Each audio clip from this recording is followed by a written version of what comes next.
The rain wasn't the coldest thing that night. Jason's hand on my back was. Not because it was rough. Not because it was aggressive. Not because it was cruel in a momentary human way. It was cold, precise, intentional. It guided me toward the door the way someone would move a valuable object into storage. Firm. Unyielding, deliberate. Without a flicker of hesitation. Without a hint of affection. You understand, right? He said, voice calm, measured, almost detached. Like he was discussing floor plans. His vintage Rolex caught the porch light as he twisted it slightly on his wrist. A gesture of habit or emphasis, I couldn't tell which. The investor's will. Be here in 20 minutes, he added, as if time mattered more than the life standing next to him. He scanned me slowly. Deliberately. Not for my well-being. For my comfort. But for the smallest imperfections, the swell of my ankles, the way I shifted weight to ease my back, the subtle changes pregnancy had forced upon me. And honestly, Rachel. He sighed, dragging out my name as though it were a label on an object. The waddling, the swelling, it ruins the aesthetic. Aesthetic. Not my heart, not my body, not my mind. Aesthetic. I froze on the porch of the house I had kept. Immaculate. Every surface polished. Every object placed with painstaking care. Floors that shone under the faint glow of porch lights. Walls that I had painted countless times to meet an impossible standard of neutral perfection. Furniture. Lighting, textures all orchestrated for the image of flawless living. And in that carefully curated space, he called me a liability. You're a liability to the brand right now, he said, pressing something cold and hard into my hand. A motel key. Just stay there until you're no longer pregnant. Not until we talk. Not until we fix this. Not until I feel better. Until I was convenient again. Until I fit into the carefully constructed image he required. He turned away. The door closed behind him. The lock clicked. The sound echoed in. The silence of the porch. Sharp. Final. Permanent. And just like that, I was evicted. The rain poured harder, soaking my hair, my sleeves, my shoes. The wind whipped cold against my cheeks. I should have cried. I should have screamed. I should have banged on the door until my knuckles bled. I did none of those things. Instead, I stared at the heavy oak door, the door I had sanded and refinished myself last summer. I remembered the splinters in my fingers. I remembered the painstaking layers of stain I had applied until it gleamed. I remembered Jason's compliments. How solid, how perfect it made the entrance feel. And yet. In that moment. It meant nothing. It had never meant anything. I didn't feel heartbreak. I didn't feel panic. I didn't feel loss. I felt clarity. The kind of clarity that slices straight to your spine. The kind that strips away illusions. You didn't even know you were holding. I walked down the porch steps slowly. Deliberately, my boots splashing in the pooling water. Each step measured. As if the rhythm of my movement could reassert control over the chaos around me. I reached. My car, the practical sedan Jason despised. It clashed with his Aston Martin. He often complained, making his image appear less aspirational. I ignored it. The doors clicked shut. I started the engine. The city unfolded before me in wet. Neon streaks. Streetlights smeared across puddles. Traffic lights painted the rain. In red, yellow, green. And for the first time that night I breathed deeply, not in fear. Not in despair. Not in anger, but in understanding. This wasn't an argument. This wasn't a misunderstanding. This wasn't even cruelty at its simplest. This was final. This was professional. A termination. A removal of defective inventory. Not a wife. Not. A partner. Not a person. Inventory. I had been measured, assessed, found inadequate. And now, removed. The rain blurred the edges of the city, and yet in my mind, everything was sharp. Every slight. Every insult. Every moment of being underestimated. All crystal clear. I drove without urgency. There was no need to rush. No one could. stopped me. No one could undo the precision of that eviction. And in that slow drive, the storm outside matched the storm inside me. The cold reality of Jason's cruelty was tempered by the heat of realization. I understood now that my identity had been reduced to an object in someone else's showcase. And objects. Objects don't have rights. Objects don't argue. Objects don't survive. But people do. And this person was waking up. I didn't cry. I didn't call anyone. I didn't beg for answers or apologies. I only thought. I only planned. I only realized how underestimated I truly was. And underestimation is dangerous. The furniture had started moving itself, and I had nothing left to lose. Should have seen it coming, but I didn't. For 3 years, I had lived in a carefully curated illusion. A life that looked perfect from the outside, but inside, hollow. Jason never married me. He married the idea of me. The version of me that would fit in his carefully staged life. Our marriage wasn't a partnership. It was a gallery.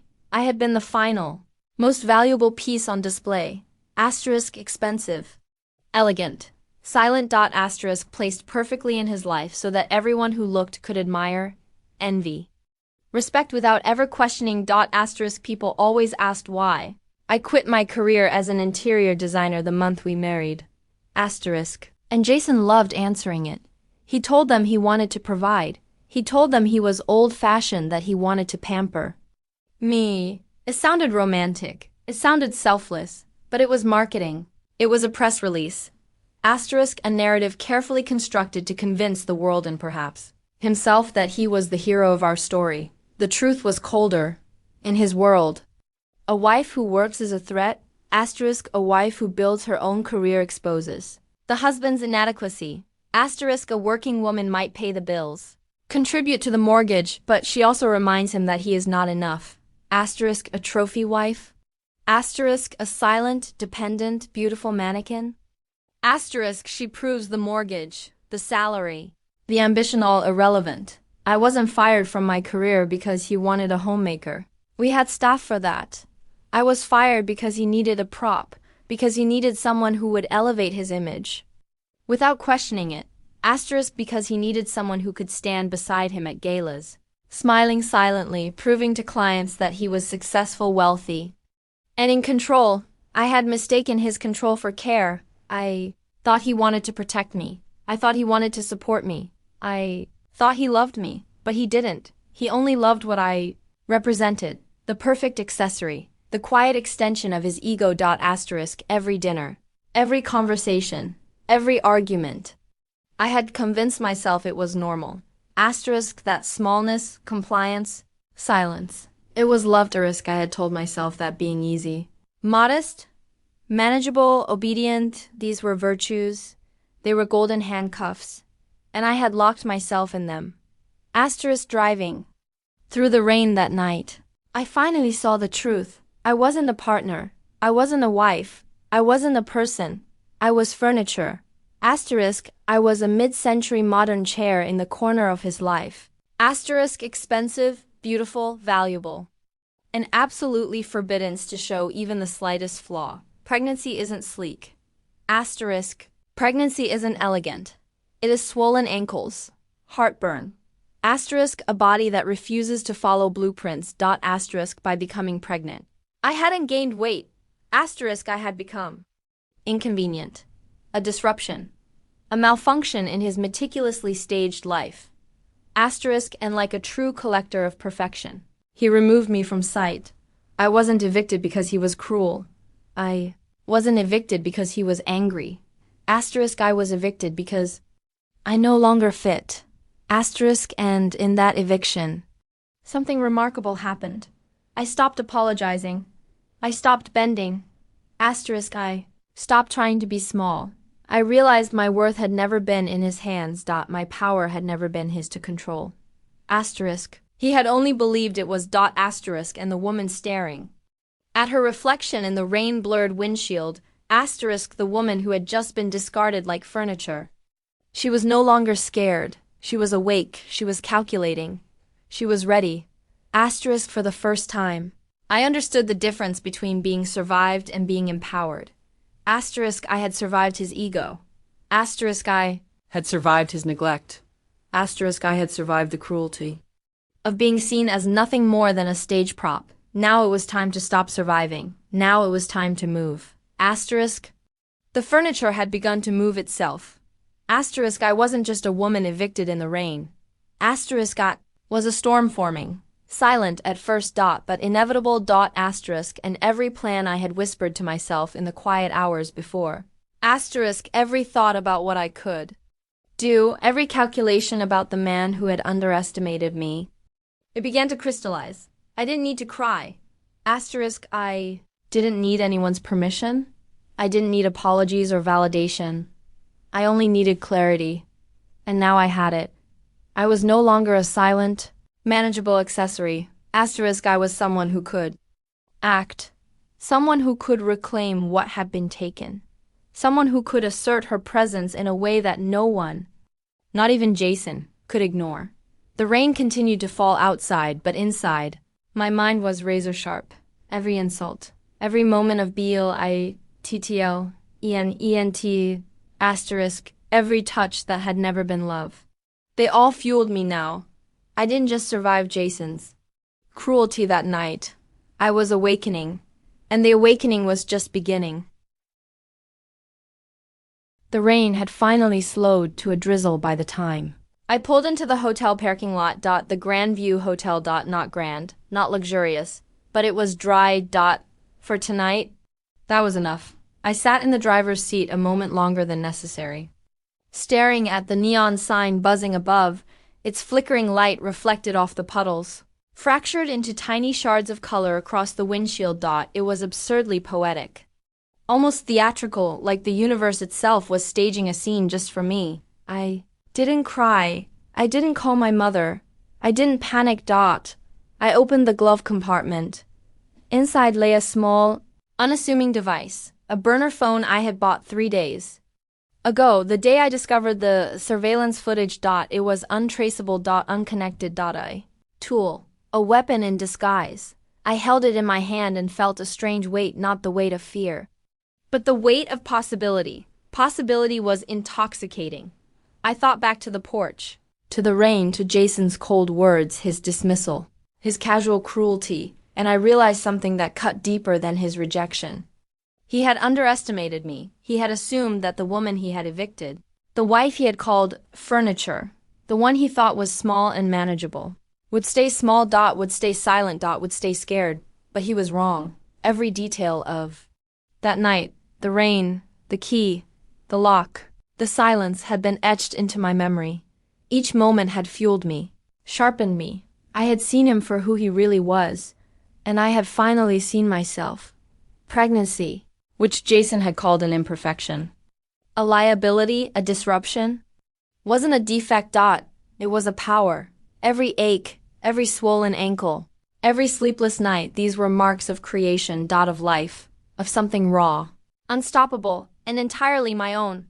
I took a deep breath, letting it fill my lungs, feeling it spread like fire through my veins. I was alive, I was aware, and I was moving. I opened the hotel door and stepped inside. The lobby smelled faintly of lemon polish and air conditioning. The carpet muted my heels as I walked to the elevator, each step echoing softly in the empty hallway. I reached my room, a standard, double. Cheap. Familiar. Perfectly forgettable. I set my bag down. I sat on the edge of the bed, listening to the hum of the mini fridge, the faint thrum of neon from outside, and I let the reality settle around me. I was alone. Not helpless. Alone. And for the first time in years, completely free from the expectations that had suffocated me. The room was small. The walls painted a dull beige, peeling slightly at the edges. I could have laughed. The absurdity of it was almost humorous. I could have bought this hotel. I could have bought the entire chain.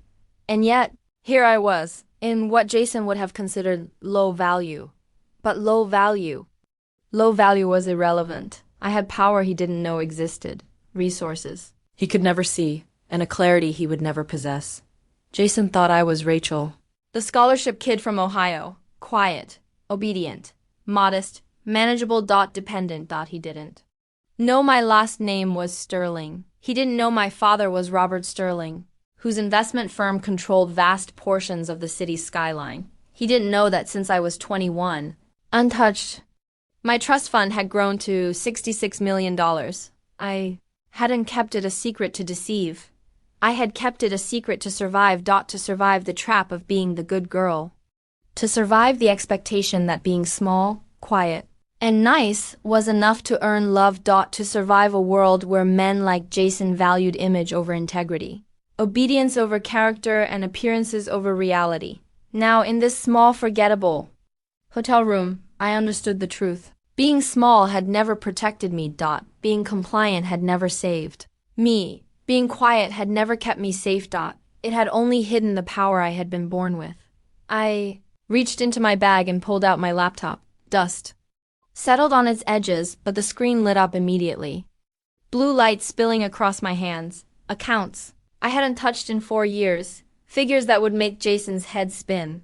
I didn't need my father to rescue me. I didn't need him to intervene. I didn't need permission. I was the storm. I was the movement. And now I had the tools to act. The hotel room smelled faintly of lemon and stale air. But to me, it smelled like possibility. The rain outside continued to fall, but inside, I was incandescent. This was the night everything shifted. No tears. No pleading. No apologies. Just a woman who had finally seen herself. A woman who was no longer furniture. No longer quiet. No longer small.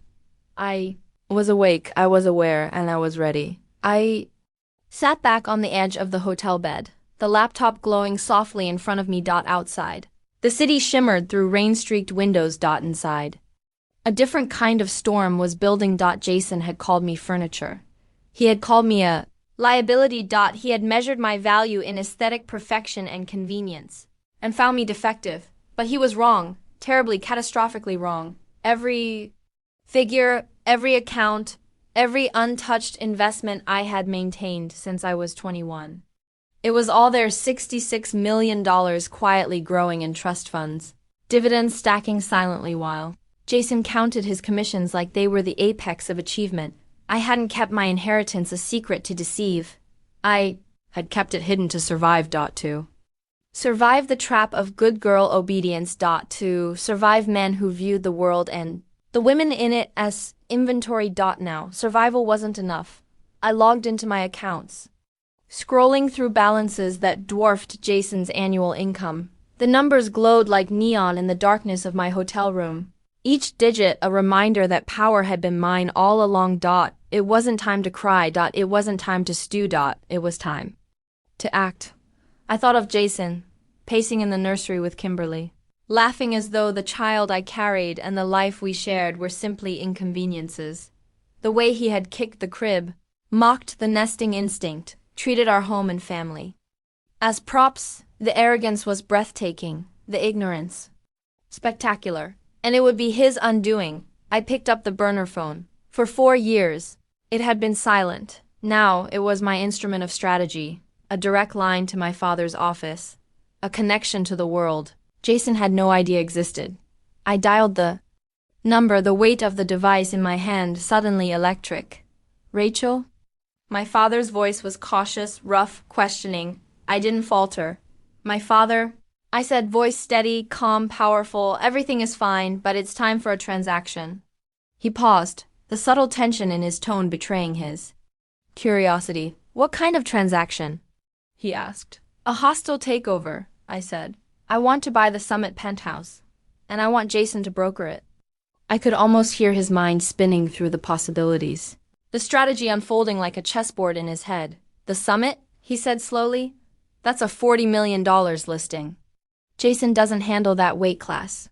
He didn't realize I was deliberately misrepresenting the situation. I wanted Jason to think he had landed the whale. I wanted him to commit. To leverage everything he had. To dig the deepest hole of his arrogance before the hammer fell. Consider it done, my father said. A calm, Steely affirmation that didn't feel like warmth, it felt like inevitability. By the next morning, Marcus, my father's CFO, had made the call. The buyer was mysterious, wealthy, demanding, and private. Jason, predictably, had fallen for it completely. He drained his savings, maxed out credit lines, even took high-interest short-term loans against his assets. He booked caterers, florists, staged the penthouse with expensive, unnecessary pieces, all to impress a client who didn't exist. And the beauty of it was, He didn't even realize he was digging his own financial grave. When he called me that night, voice dripping with triumph and false magnanimity, I listened. He thought he was on top. He thought he had manipulated the perfect scenario. He believed he was a genius. I only smiled. I wasn't afraid. I wasn't jealous. I wasn't plotting in haste. I was calculating. I was precise. I was inevitable. The next day, the Summit Tower boardroom became the stage. Floor to ceiling glass, panoramic views, the kind of space Jason believed belonged to him. He sat at the head of the table, self-satisfied, spinning a fountain pen between his fingers. Kimberly, ever the prop, posed for selfies against the skyline reflection, completely unaware of the storm about to hit. The double doors opened. Marcus stepped in first, a man carved from steel, unyielding, gray in suit and demeanor. He placed a single folder on the mahogany table. Jason's eyes gleamed with anticipation. He had no idea. Then, the moment arrived. I walked in, not timid. Not small, not apologetic. I wore a tailored black suit that embraced my pregnancy, not hiding it, not apologizing for it, but commanding respect. My hair was pulled back. My gaze fixed. My presence undeniable. Jason froze. The man who had evicted me, who had called me a liability, who had laughed at the very essence of my being. He could not compute. The silent, meek scholarship girl from Ohio, the one he had dismissed like furniture? She was gone. In her place stood a force he could not ignore. A woman with power, a woman with resources, a woman with resolve. I approached the table. I laid the documents down. Contracts, audits, evidence, all perfectly in place. All pointing directly at him. Jason's face drained of color. He stumbled. He tried to speak, but the words failed him. I wasn't there to yell. I wasn't there to beg. I was there to enforce reality. I'm the vice president of Sterling Capital, I said, voice steady, unwavering. I am the buyer of this penthouse. You are no longer in control. Your leverage is gone. Your commission, your ego, your empire, all irrelevant. The silence that followed was deafening. The empire he believed he owned crumbled in a single moment. And I realized something remarkable. Power isn't given. Power isn't taken. Power is recognized. He never saw me, not really. And now, for the first time, I would make him see.